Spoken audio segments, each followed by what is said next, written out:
नमस्कार। मार्केट की बात निशा के साथ में आपका स्वागत है। और इस हफ्ते मार्केट ने तो काफी वोलेटिलिटी दिखाई, लेकिन शुक्रवार को जो क्लोजिंग है वो काफी स्ट्रॉन्ग नोट पे दिखाई। तो देख के तो अच्छा लगा कि भले चलो विदेश विदेश में जो भी कुछ हो रहा हो, लेकिन मार्केट अपनी पेस पे आगे बढ़ने के लिए रेडी है। और उसमें सबसे खास बात ये रही कि रिजल्ट सीजन शुरुआत हो गई है और उसका भी इम्पैक्ट हमें स्टॉक स्पेसिफिक देखने को मिला। लेकिन अब आने वाले सप्ताह की नब्ज कैसे पहचाने और आने वाले सप्ताह के लिए कैसे स्ट्रैटेजी तय करें, इसके लिए आज हमारे साथ चर्चा में जुड़ रहे हैं मोजो पीएमएस के सुनील दमानिया। सुनील जी, स्वागत है आपका। बहुत बहुत धन्यवाद मुझे इस पॉडकास्ट पे बुलाने के लिए। Thank you sir, thanks a lot. तो आपने जैसे जैसे मैंने कहा कि हमने देखा मार्केट में तो वोलेटिलिटी अच्छी खासी रही। अचानक हमने देखा कि ईरान की तरफ से वापस वॉर का आगाज होता हुआ दिखा और वापस एक टेंस सिचुएशन मार्केट में दिखी। लेकिन मार्केट ने शुक्रवार को जिस तरह से रिकवरी दिखाई है, जिस स्ट्रॉन्ग नोट पे क्लोजिंग दिखाई है, ऑलमोस्ट देखिए 24,000 के ऊपर निफ्टी, सेंसेक्स में भी बहुत अच्छी रिकवरी देखी और खासकर सपोर्ट किया प्राइवेट बैंक से। आपको पूरा हफ्ता कैसा लगा और मार्केट कैसा लग रहा है हमें? तो कहीं ना कहीं निशा ये दिख रहा है कि मार्केट में अब इंडिया का समय आ गया है।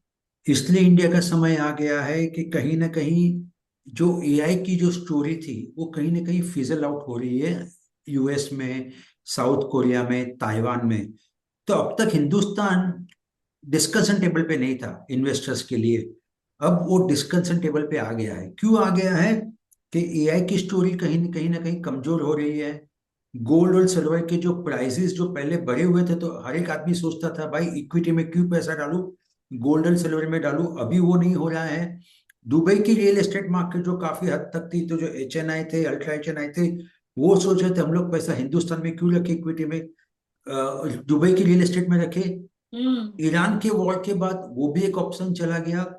तो कहीं ना कहीं ये सब देख के लग रहा है कि अभी हिंदुस्तान का समय आ गया है। जो फर्स्ट हाफ ऑफ 2026 काफी बेकार रहा हिंदुस्तान के मार्केट के लिए, 2026 का जो सेकंड हाफ है काफी बढ़िया रहेगा।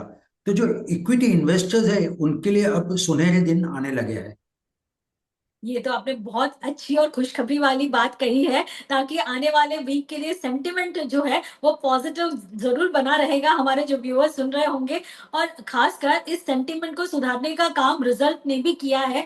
टीसीएस के हमने रिजल्ट देखी और वीकेंड के जाते जाते ये रिजल्ट हमको काफी सपोर्टिव दिखे। इस रिजल्ट सीजन का आगाज आप कैसा देख रहे हैं? सो डेफिनेटली क्या हुआ है कि जो बहुत सारे लोगों ने अपने प्रोडक्ट के प्राइस बढ़ा दिए है। क्यों बढ़ा दिए थे? उनकी इनपुट कॉस्ट बढ़ गई थी। पर उन्होंने इतना नहीं बढ़ा कि वो अपनी पूरी पूरी इनपुट कॉस्ट को कवर कर पाए। सो हम टॉप लाइन ग्रोथ देखेंगे डबल डिजिट में, लेकिन मार्जिन कहीं ना कहीं कमजोर होती हुई दिखेगी। हम्म। बट जो कमेंट्री होगी, हिंदुस्तान के जो इंडिया की जो कमेंट्री होगी वो काफी पॉजिटिव रहेगी। तो मार्केट ये नहीं देख रहा है कि भाई नंबर्स कैसे आएंगे। मार्केट अब ये देख रहा है कि जो कमेंट्री आने वाली है सितंबर की, दिसंबर की, वो कैसी रहेगी। और हमारा ये मानना है कि जो कमेंट्री आएगी इंडिया की, बहुत स्ट्रांग आएगी, बहुत सॉलिड आएगी। अगर आप देखोगे, जैसे आपने प्राइवेट सेक्टर के बैंक की बात की, प्राइवेट सेक्टर बैंक हो, पब्लिक सेक्टर बैंक हो, एनबीएफसी हो, स्मॉल फाइनेंस बैंक हो, सबके जो क्रेडिट ग्रोथ रहे हैं वो डबल डिजिट में रहे हैं। खाली एक इंडसइंड बैंक है जिसके थोड़े नेगेटिव रहे हैं क्रेडिट ग्रोथ, लेकिन सब बाकी बैंक के डबल डिजिट ग्रोथ रहे हैं। हम जब हम्म। ऑटोमोबाइल सेल्स की बात करें तो वो टू व्हीलर हो, कार हो, कमर्शियल व्हीकल्स हो, डबल डिजिट ग्रोथ रहा है। तो कहीं ना कहीं दिख रहा है कि हिंदुस्तान की इकोनॉमी में जो लग रहा था कि कोई थोड़ा प्रेशर आएगा because of higher crude oil price, because of rupee थोड़ी वीक हो रही है, कहीं नहीं दिख रहा है। कंपनी जैसे टनिस्क है, सेंको गोल्ड है, उनके तो जो ग्रोथ रहा है काफी है। तो ऐसा नहीं कि छोटी प्राइस वाले आइटम, जैसे आप वी मार्ट का देख लो, वैल्यू मार्ट का देख लो, बाजार रिटेल का देख लो, जो छोटी कीमत की प्रोडक्ट होती है, बहुत इकोनॉमिक क्लास वाले सेगमेंट को कैटर करती है, तो गोल्ड ले रहे उनके लिए भी ग्रोथ अच्छा है, जो छोटी प्राइस के आइटम ले रहे उनके लिए भी अच्छा है। तो ओवरऑल इंडियन इकोनॉमी में काफी सुधार है। और उसको देख के लगता है कि जो कमेंट्री होगी हिंदुस्तान की, इंडिया की, वो काफी बढ़िया होगी। तो जून के नंबर इतने अच्छे नहीं रहेंगे, टॉप लाइन ग्रोथ रहेगा, मार्जिन प्रेशर रहेगा, बट कमेंट्री काफी पॉजिटिव रहेगी। दूसरे सेक्टर्स की मैं बात करूँ उससे पहले आप जो ग्रोथ की बात कर रहे हो, क्योंकि आने वाले सप्ताह में सीपीआई के नंबर्स भी आएँगे और जीडीपी हम देख रहे हैं, सबकी नज़र उस पे ही है। आप इस जीडीपी के नंबर्स को कैसे इवैल्यूएट करते हैं? तो जीडीपी के जो नंबर काफी वॉलेटाइल है, कभी बोलते बहुत अच्छा रहेगा, आरबीआई का ही देख लीजिए आप। हुँ, पहले आरबीआई कहती थी कि इन एक्सेस ऑफ 7 पर 6.9 था, अभी वो बोलते 6.6 हो जाएगा। ये सब माहौल इतना वॉलेटाइल है कि किसी को ये पता नहीं कि कैसे, जैसे आईएमएफ का भी जो प्रेडिक्शन आया है अभी 2 दिन पहले, वो भी हुँ, बोल रहे कि थोड़ा जीडीपी ग्रोथ कम होगा हिंदुस्तान का। मेरा ये मानना है कि जब ये ईरान वॉर के जो बादल अभी चल रहे हैं वो निकल जाएंगे, बहुत ज्यादा दूर तक नहीं चलेंगे ये, कहीं ना कहीं हिंदुस्तान का जो जीडीपी ग्रोथ है शायद वो रिवाइज अपवर्ड होगा। तो हमने देखा है कि फर्स्ट 3 मंथ्स ऑफ FY 2027 में जीडीपी नंबर रिवाइज डाउनवर्ड हुए हैं। सितंबर हुँ। के बाद हम देखेंगे कि जो इंडिया के जीडीपी नंबर है FY 2027 की, वो उसमें बढ़ोतरी देखने को मिलेगी। तो कहीं ना कहीं थोड़ा पेसिमिज्म है, purely because of crude oil price बहुत बढ़े थे एक जमाने में, तो ऐसा भी आ गया था कि crude oil price will go to $150 per barrel, जो हुआ नहीं एक्चुअली, काफी हुँ। नीचे आ गए और प्री वॉर के नजदीक आ गए। तो मुझे लगता है जीडीपी में थोड़ी काफी पेसिमिज्म है, वो पेसिमिज्म पोस्ट सितंबर शायद निकल जाएगी। तो मेरा मानना है कि हिंदुस्तान की जो इकोनॉमी है कहीं ना कहीं 6.8 to 6.9% की जीडीपी ग्रोथ दे सकती है FY 2027 के लिए। ज़रूर इन आंकड़ों पे हमारी नज़र बनी रहेगी, क्योंकि जिस तरह से ग्लोबल सेंटिमेंट सुधरेगा, उसकी इम्पैक्ट और हमारे जैसे नंबर जैसे सर कह रहे हैं कि नंबर से ज़्यादा कमेंट्री पे फ़ोकस करना चाहिए, क्योंकि आने वाले क्वार्टर में किस तरह से पूरा बिज़नेस पैन आउट होगा, उस पे हर एक रिज़ल्ट की एक कहते हैं ना आउटकम डिपेंड होगा।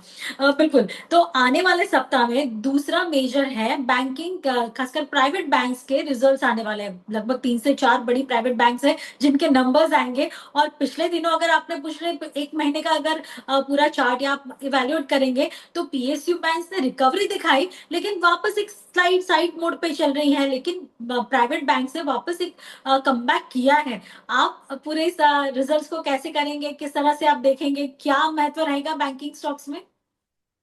तो आपने बहुत सचोट बताया कि क्या रहा है, लेकिन देखो आप प्राइवेट सेक्टर बैंक देखोगे तो जो अपने हिस्टोरिकल जो वैल्यूएशन चल रही थी प्राइवेट सेक्टर बैंक की, कहीं ना कहीं उनकी जो प्राइस टू बुक वैल्यू काफी नीचे है। इनफैक्ट बहुत सारी प्राइवेट सेक्टर बैंक है जिन्होंने 5 साल में रिटर्न अपनी एफडी से कम दिया हुआ है।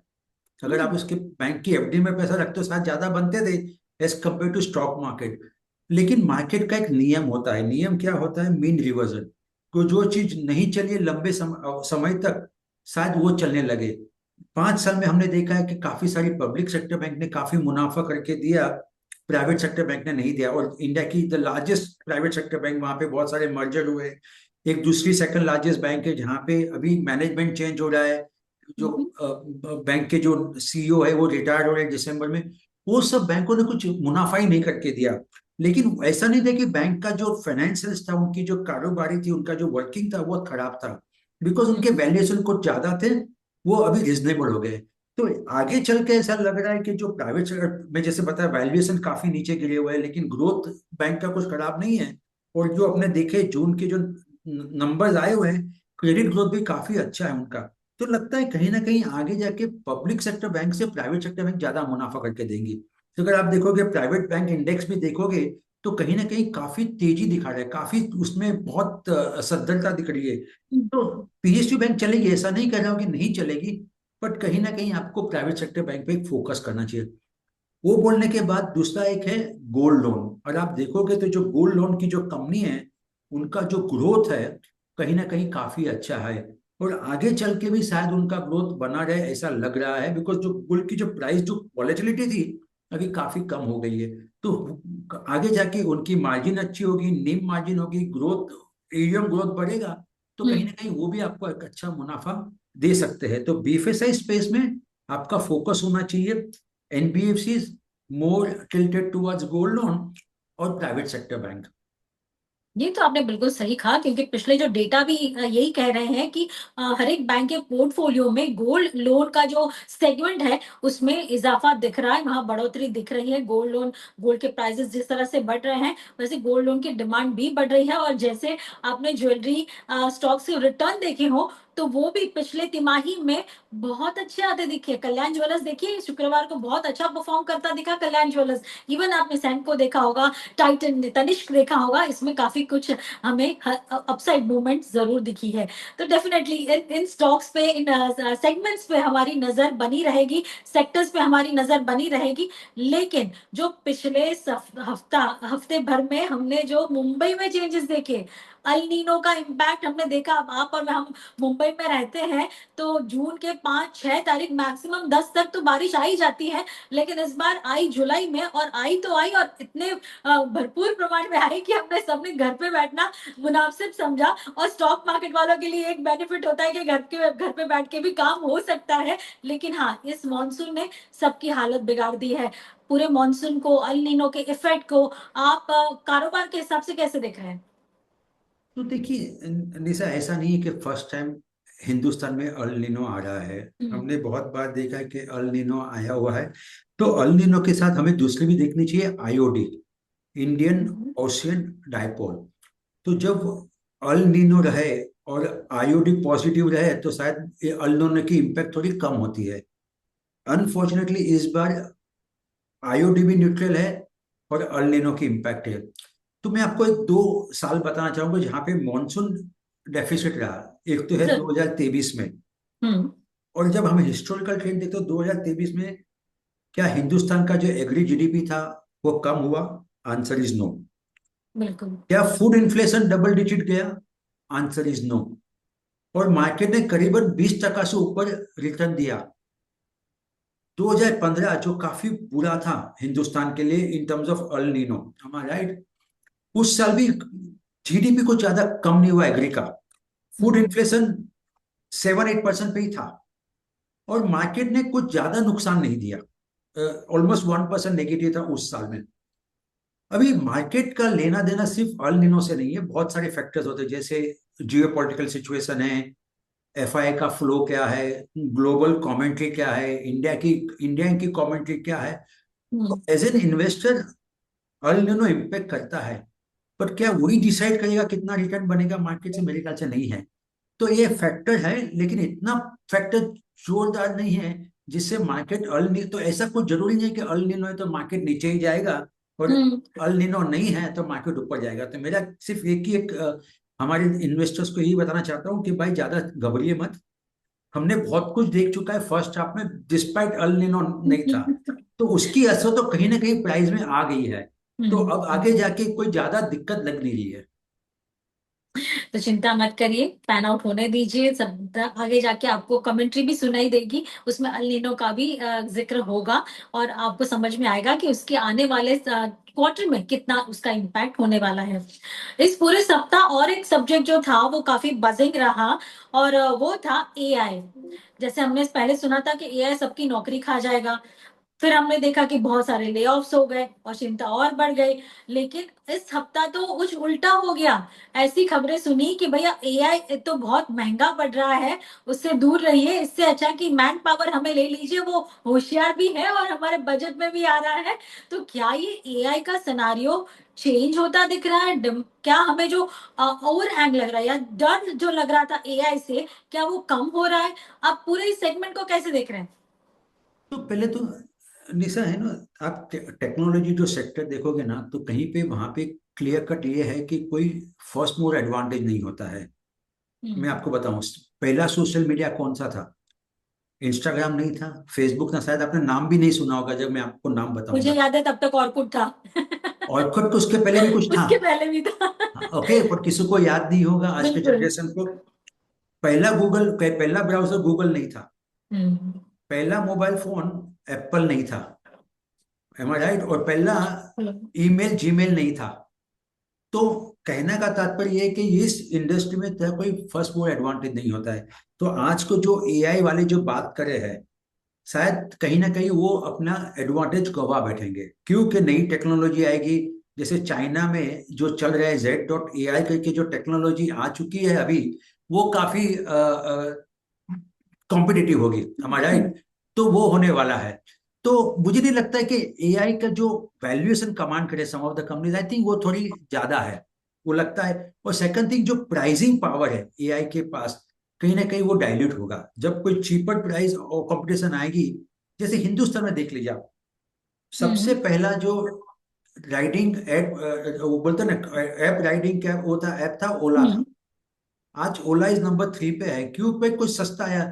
जियो था ही नहीं मोबाइल फोन में, कहीं पे लाइसेंस नहीं मिला था, और आज बिल्कुल। वो मार्केट लीडर बन गया।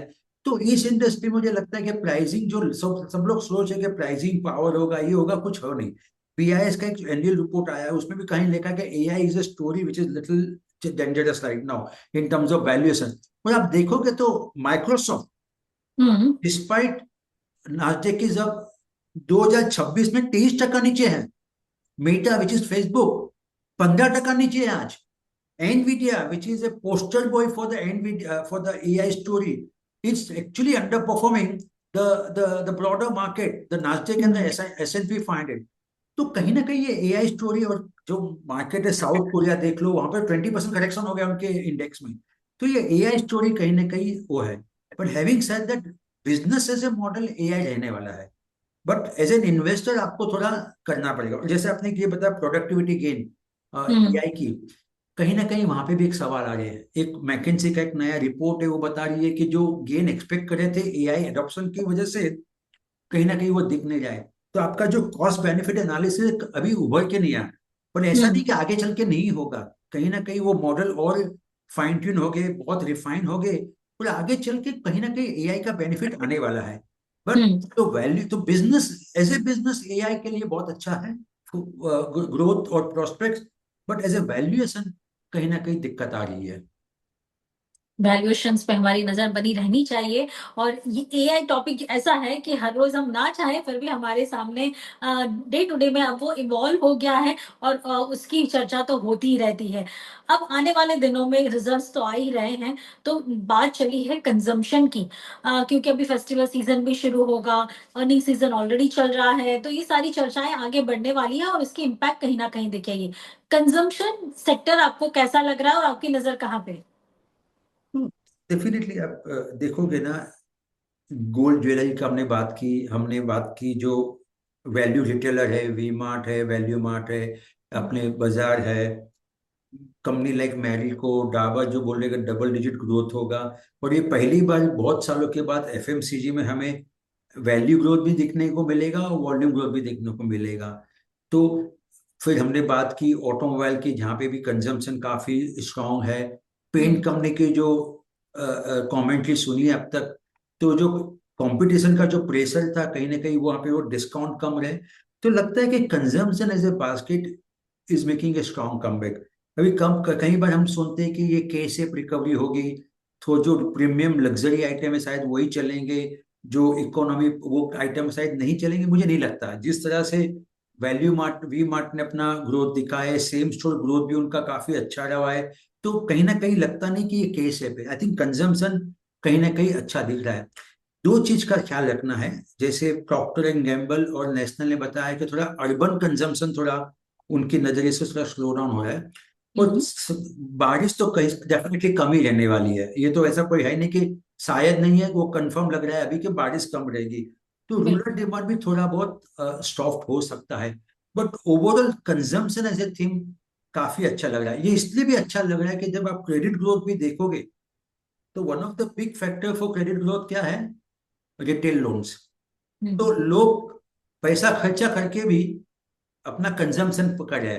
तो कहीं ना कहीं कंजम्पशन एज ए बास्केट बहुत अच्छी लग रही है। और आप देखोगे तो FMCG as a pack, okay, last 10 साल में कुछ इतना बढ़िया पैसा नहीं बना के दिया। तो जो हम्म। मीन रिवर्जन्स बोलते हैं, कहीं ना कहीं वहां पे भी आ जाएगा। एफएमसीजी एज एन इंडेक्स अगर आप देखोगे तो उनका जो प्राइस टू अर्निंग जो चल रहा था 10 साल पहले, और अभी काफी डिस्काउंट में चल रहा है। तो कहीं ना कहीं लग रहा है कि एक वैल्यू बाई बन रही है कंजम्पशन एज ए पैक। तो काफी अच्छा लग रहा है। वहां पे आप ऑटो देख सकते हो, आप पेंट देख सकते हो, आप some of the FMCG company देख सकते हो कंजम्पशन बास्केट में। Some of this company which are into cable, which उनके लिए भी एक डेटा सेंटर का भी एक कंजम्पशन हम्म। ग्रोथ काफी है, तो वो भी एक आप देख सकते हो। तो कहीं ना कहीं ये पॉकेट्स हैं जहाँ पे आपको मुनाफा बढ़िया हो सकता है। बिल्कुल, तो इस सेगमेंट पे आपकी नज़र होनी चाहिए आने वाले क्वार्टर के लिए, आने वाले सालों के लिए। मिड कैप और स्मॉल कैप ने जो कमबैक किया है, ट्रेमेंडस है। सबने सोचा नहीं था कि वे इतने बड़े फॉल के बाद वापस मिड कैप और स्मॉल कैप अच्छे खासे रिटर्न दे पाएँगे या फिर सरप्राइज़ कर दिया है उन्होंने। आपको कैसे लग रहा है ये सेगमेंट? तो ये बहुत बढ़िया सवाल है आपका। आप देखोगे ना, जो जून का जो महीना था उसमें माइक्रो कैप ने 6% से ज्यादा रिटर्न दिया, स्मॉल कैप ने करीबन 3.5% की तरह रिटर्न दिया, और 2026 में माइक्रो कैप ने ज्यादा दिया return as compare to small cap ने ज्यादा रिटर्न दिया as compare to mid cap, and mid cap ने ज्यादा रिटर्न दिया as compare to the large cap. तो कहीं ना कहीं ये दिख रहा है कि जो मोमेंटम स्टोरी जो 2025 में नहीं थी, 2024 में सितंबर के बाद कम हो गई थी, वो वापस आने लगी है। हुँ। तो एक बहुत बड़ा बदलाव है। सेकंड थिंग हमने ये देखा है कि जब भी रियलिटी सेक्टर सब चलता है इंडेक्स, उसका मतलब ये है कि आदमी रिस्क ऑन स्ट्रेटेजी लेने को तैयार है। और मिड और स्मॉल कप चलने के लिए अपने को रिस्क ऑन स्ट्रेटेजी चाहिए जो आ गई है मार्केट में। तो कहीं ना कहीं लग रहा है कि अभी मिड कैप हो या स्मॉल कैप हो, कहीं ना कहीं उसका जो रुझाव है वो काफी स्ट्रांग बनता जा रहा है। तो हम तो यही कहते हैं इन्वेस्टर्स को, और हमारे हमारे पीएमएस में भी एक जमाने में 80% लार्ज कैप पे थे, आज हम 90% मिड एंड स्मॉल कैप में है। तो आप देख सकते हो हमने कैसे अपनी पोर्टफोलियो हाँ। को भी शिफ्ट किया है टुवर्ड स्मॉल कैप में करीबन 50% से ज्यादा है, और मिड कैप में करीबन 30 से 35% है। तो वैसे हमने कर दिया। तो हमें लगता है कि आगे चल के 2026 का जो सेकंड हाफ है, जहाँ पे फर्स्ट हाफ में डेफिनेटली लीड दिखाई है स्मॉल और मिड कैप ने, तो वो मेंटेन करेंगे सेकंड हाफ में भी। ये तो आपने बहुत बढ़िया बात कही कि कब फोकस खास करके पीएमएस का भी फोकस लार्ज कैप से हटके मिड कैप, स्मॉल कैप और माइक्रो कैप पे आ रहा है, जहां पे आने वाले दिनों में अच्छे खासे ग्रोथ की अभी फ्यूचर दिख रहा है वहां पे ग्रोथ का। तो डेफिनेटली इस सेगमेंट पे आपकी नजर रहनी चाहिए। लेकिन जाते जाते हमें बताइए कि अभी कौन से ऐसे सेक्टर्स हैं जहां पे हर एक को नजर रखनी चाहिए, भले ही वो रिजल्ट हो, ग्लोबल इकोनॉमी में कुछ भी हो जाए, ट्रम्प साहब कुछ भी कर ले, लेकिन हम इस सेक्टर से जुड़े रहेंगे, उस पे फोकस करते रहेंगे, उस पे रिसर्च करते रहेंगे, ताकि वहां से हमें अच्छे खासे रिटर्न मिल पाए। सो डेफिनेटली एक जो सेक्टर है जहाँ पे बहुत बड़ा ग्रोथ आने वाला है वो है फार्मा। तो अगर आप आईपीएम के जो डेटा देखो, इंडियन फार्मास्यूटिकल मार्केट के जो डेटा देखो, which is for domestic market, जो डबल डिजिट ग्रोथ दिख रहा है वहां पे। बट बड़ी अपॉर्चुनिटी हिंदुस्तान तो है ही, बट बड़ी अपॉर्चुनिटी है ट्रेड एग्रीमेंट। हिंदुस्तान का जो यूके के साथ 15 जुलाई से ट्रेड एग्रीमेंट चल लाइव हो जाएगा। करीबन सेकंड हाफ ऑफ 2000 जैसे नवंबर या दिसंबर में यूरोपियन यूनियन के साथ हो जाएगा। यूरोपियन यूनियन में जो मार्केट खुलेगी हिंदुस्तान फार्मास्यूटिकल कंपनी के लिए, काफी बढ़िया खुलने वाली है। तो जो ग्रोथ आएगा इंडियन फार्मास्यूटिकल कंपनी के लिए, एक्सपोर्ट यूएस तो है ही वहां पे, लेकिन जो मार्केट जो एक्सपांड होने लगे, मुझे लगता है pharma as a sector could be the multi bagger 5 साल के लिए नेक्स्ट। बहुत बढ़िया लग रहा है। और उनका जो क्वालिटी ऑफ मैनेजमेंट है, उनका जो आरओई है, उनका जो प्रोडक्ट पाइपलाइन है, काफी बढ़िया है।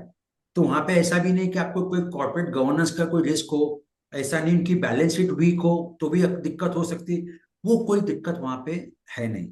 दूसरा सेक्टर है प्राइवेट सेक्टर बैंक। जैसे मैं बताया कि 5 साल में अगर आपकी बैंक की एफडी में पैसे रखे तो ज्यादा ज्यादा पैसे बनते हैं एज कम्पेयर टू इक्विटी में, बराबर है। मीन रिवर्जन वहां पे होने वाला है। तो कहीं ना कहीं उनके वैल्यूएशंस काफी अच्छे हो गए हैं। तो उसको एक देखिए। Number 3, textile. जैसे मैंने बताया फार्मा के लिए एक्सपोर्ट अपॉर्चुनिटी बन रही है यूरोपियन यूनियन और यूके के लिए, सेम वहां तरीके से हमारी टेक्सटाइल के लिए काफी बड़ा एक एडवांटेज होने वाला है। और लास्ट है लेदर प्रोडक्ट्स, फुटवेयर प्रोडक्ट्स। जैसे ही टेक्सटाइल के लिए बेनिफिट होगा, वैसे ही अपने लेदर प्रोडक्ट्स के लिए भी काफी बड़ा मुनाफा होगा। तो ये सब जो अभी क्या है, वो सेक्टर आउट ऑफ फोकस है, किसी के ध्यान में नहीं है। और मार्केट का एक नियम है, उस सेक्टर में पैसे डालो जहां पे किसी का ध्यान ना हो। क्यों? कि कॉन्ट्रा कॉल करोगे तो आपको बढ़िया पैसे मिलते हैं।